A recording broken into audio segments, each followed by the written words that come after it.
Okay, this is the first lecture in what's probably going to be a long series of lectures on statistical inference because it's one of the most important but also one of the most neglected topics in statistics and econometrics.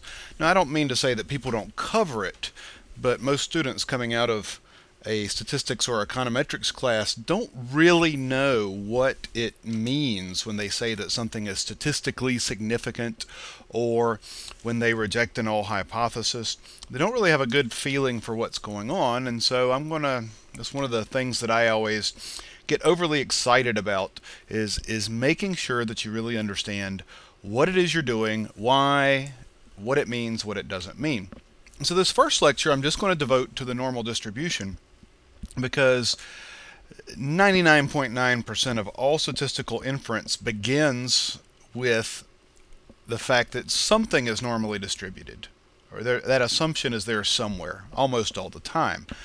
And so, in my textbook that I use with my students, this is chapter 5 in Studenmund, but this is lecture 6 in my series, or series of many lectures on this topic, statistical inference. So, the normal distribution, the first thing you need to make sure you understand is, where does a normal distribution come from? How do you get a normal distribution? Well, the normal distribution comes from an idea called the central limit theorem.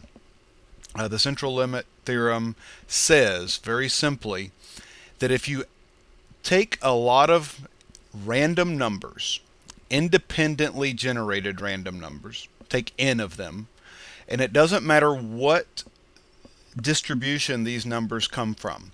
They could all be ones and zeros, like flipping a coin, yes or no. Is it a head or a tail? Head or a tail?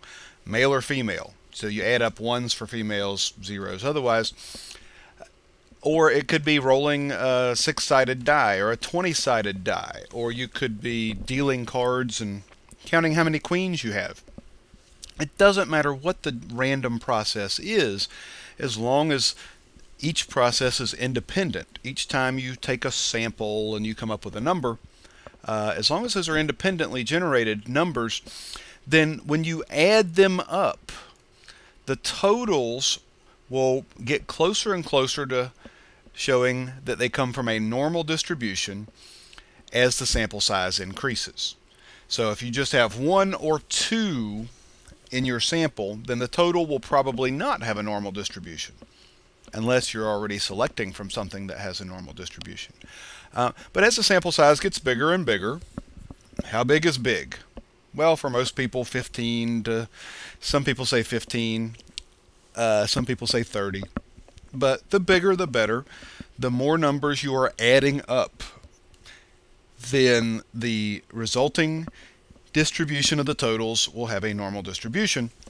And the mean of the totals will be n times the mean of whatever the thing is that you're drawing the data from.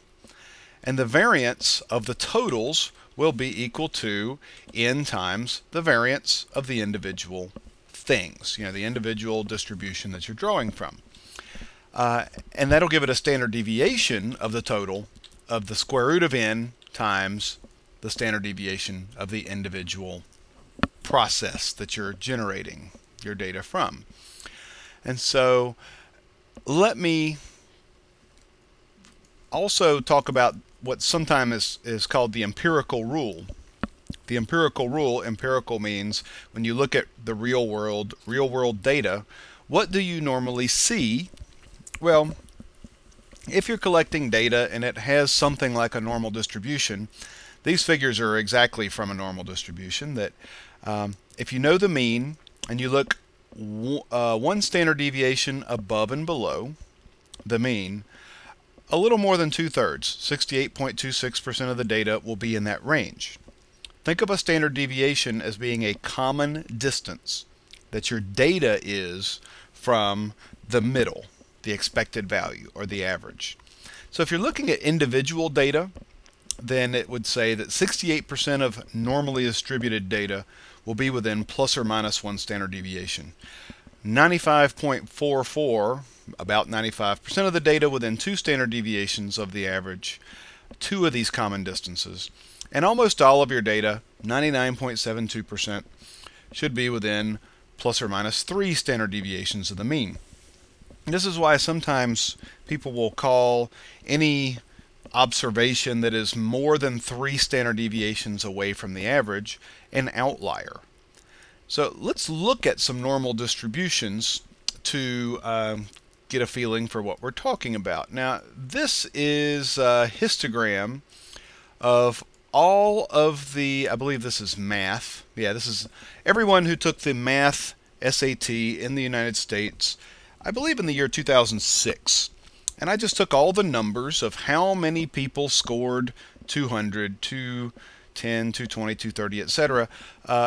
All those possible scores and made a histogram of them. And you see that the resulting shape is something like a bell shape here. And this data could come from a normal distribution because it's got this bell shape to it. And if you calculate, and I've done this in classes, I think the average was somewhere just above 500. But if you look at the mean is around 500, the standard deviation is just over 100. And you make this range 500 plus 1 standard deviation, you go up to 600. 500 minus 1 standard deviation, and you go down to about 400. Then in that range you get about 2/3, 68% of the data.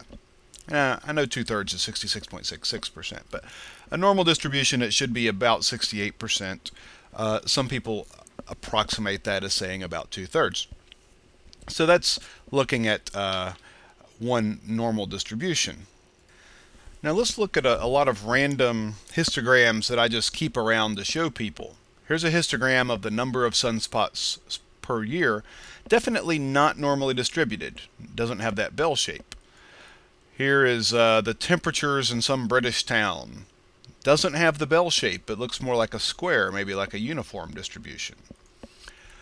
Tooth growth in mice. This is a study of vitamin C. Not normally distributed, so you wouldn't want to talk about it having a normal distribution. But SAT scores for freshmen. And this is at one particular university. That could have a normal distribution to it. Same distribution, but I changed the bin width. Yeah, that looks kind of like a bell-shaped normal distribution. Incomes. Very skewed to the right, not normally distributed. But if you take the natural log of the same incomes, hey, you could picture that that has one of these bell shapes. Now, if data that itself doesn't have a normal distribution, but when you take the log, it does have a normal distribution, we call that log normal data. Here is some data on assets that people have as they get near to retirement, also skewed. Most data with dollars is skewed, doesn't have a normal distribution. But here's birth weight of babies. That could have a normal distribution there. The mean somewhere around 120. This is in ounces, birth weights of babies. So that's about 7.5 pounds.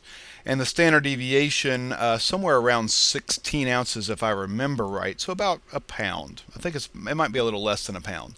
So about 68% of babies would be in that range, 7.5 pounds plus or minus a pound at birth. Total rainfall, not normally distributed, it's skewed to the right. Alcohol sales, not too bad, could have a normal distribution except for this one outlier over here. Now,